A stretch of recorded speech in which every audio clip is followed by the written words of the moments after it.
makes you just want to downshift.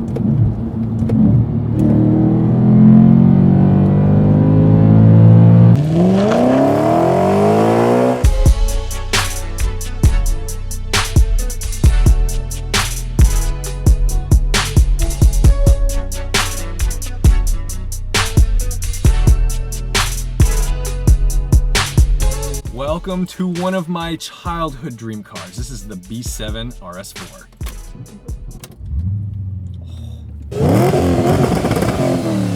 For the most part, the car stock. It has a tune, but nothing crazy or massive. It's just like a flash, yeah? Yep, just a flash. And suspension-wise, we're on KW V3s, and we've got a Miltech catback exhaust. So it just amplifies the symphony that is the RS4.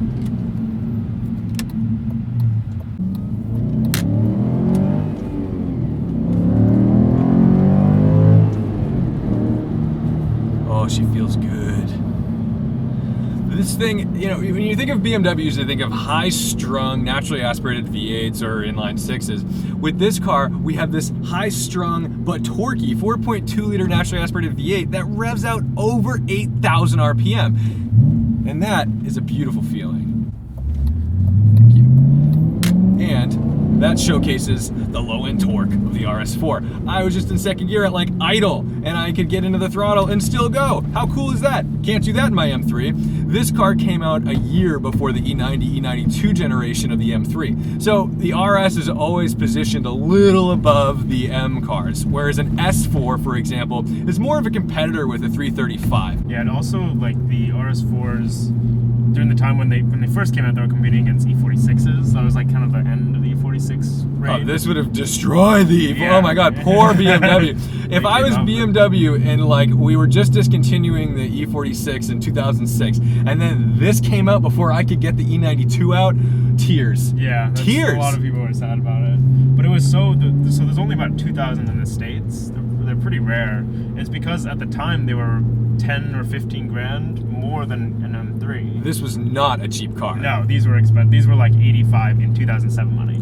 That's big money for an Audi. Yeah, it's a lot of money. You're putting, I mean, that's the same price as a new RS5 in today's money. Yeah. It was a lot. That's why there's so few of them. But yeah, I think a lot of the reason this came out too was the S4s the S4 was around that same E46 territory. It wasn't closer as sharp, and it was more of a cruiser, but it was like the same mid 300s horsepower, right? Yeah. And so like you had like your S4s and M3s, and then I think Audi was like, yeah, the M3 is just so much better than our S4. We're just gonna try to do everything, the same platform, you know, just use what we have, and then just, you know, pour R&D money into it. This came out. What this does really well, and what I notice immediately, is that it's built as if it's like a tuned car. It's built, everything is tight. I don't have any slack in the driveline. The clutch, I asked you, this is a stock clutch. This is an OEM clutch. And honestly, it feels like a stage 2 clutch. Like, this feels like you upgraded that.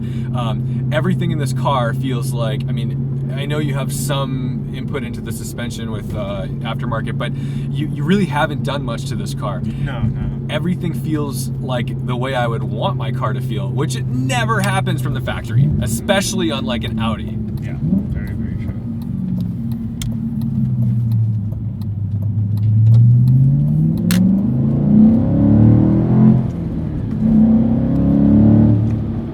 Because it's all-wheel drive, you've got to be a little cautious on your upshifts. You can't just dump the clutch, which if you watch the Winding Road magazine video, you'll see me clunking around a little bit because I was just getting used to the car. But, you know, if you're smooth with this car, it's very rewarding. These only came in manuals, right? Yeah, and that to me, this is like the E39 M5. Like, yeah, very, very similar in that way. This has the same kind of ethos as the E39 M5. And I'm excited because I'm driving this car 11 years after it came out, and I'm not disappointed.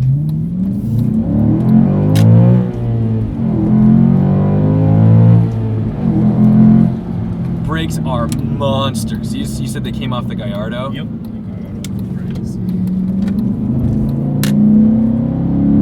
Kind of picks up, gets on cam around 4,500 RPM, but you've still got torque to pull you out. My apologies for that text message. Steering inputs are like, I can feel everything coming through this wheel. This is very un-Audi. So I just mentioned the E39 M5. That has nothing on this as far as steering feel. This feels fantastic. I know everything that's going on, and this is the kind of car that I would be really comfortable just running away from people in the wet, because I have so much coming through, and I've got all-wheel drive. Yeah. We got on it pretty hard in first gear back there, just coming out of that corner, and there was no hint of oversteer, which, you know what, some of you guys want to go hoon around and slide around, but I can tell you that if I need to get away, this is going to get you out of that intersection. You're not going to get hit. Yeah. And definitely feeds into the confidence. Oh, like, yeah. Just the feel of it all. I mean, it's in that inclement weather confidence where you know, people are spinning out and might try to get on. If you spin this car, you tried. Yes. I've tried.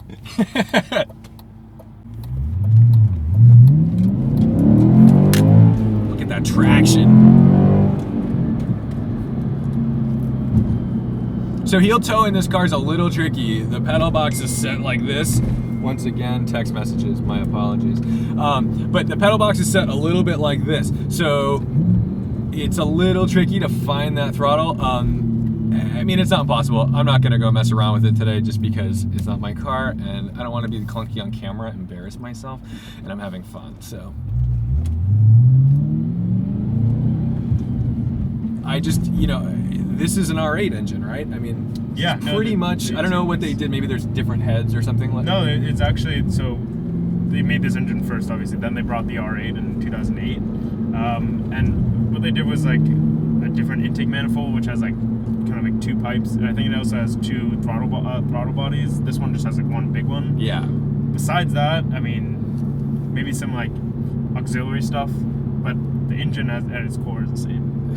It's just so cool, and I get why they would have used this in an R8. The driveline's fantastic. Yeah. I mean, it'll have a different like Quattro system because it's that mid-engine Haldex kind of setup in the R8, but engine's exactly the same. It's funny because I'm watching this car in front of me get on, and I'm like, I need a lot more room than that. These brakes, fantastic. I feel everything. Mud snow tires, wide open throttle.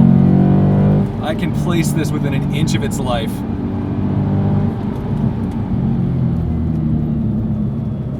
Super good feedback from these brakes, both positive and negative. When I'm coming off the brakes, I know exactly where it's at. I've been driving this car for maybe 15 minutes, and I feel like I've been driving it for 10 years.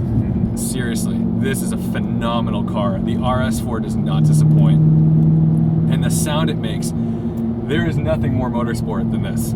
Yeah, it's a very, very DTM sound. Oh.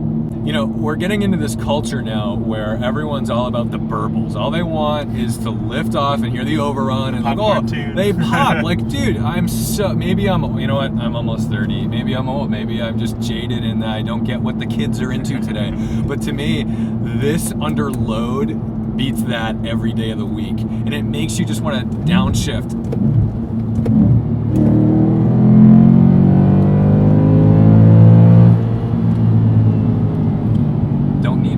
Pops here. It'll do a little grumble on overruns, but it doesn't. It's a little bit. It's just enough to let you know like something special about it. Oh, this is the coolest. I'm not disappointed with meeting my hero. This is a good car. I'm glad. You're local in the Boston scene, yeah? Yep. So people can come and see this car if they're at like Boston Cars and Coffee at Large Anderson. I'll most likely be there. Very cool. If I were to compare this against an M3, it's a different animal. Mm-hmm. There are pieces of it that are far more refined and bulletproof. This driveline, you would have to go stage 2 on an E92 M3 if you had a manual M3 to make it feel like this. This feels really good. But then in the other sense where the M3 is a little more playful than this, right? Yes. This is so planted. This is so ridiculous. This is like, you'd have to really try to crash this car. Yeah, you'd have to be a psycho. You really have to try.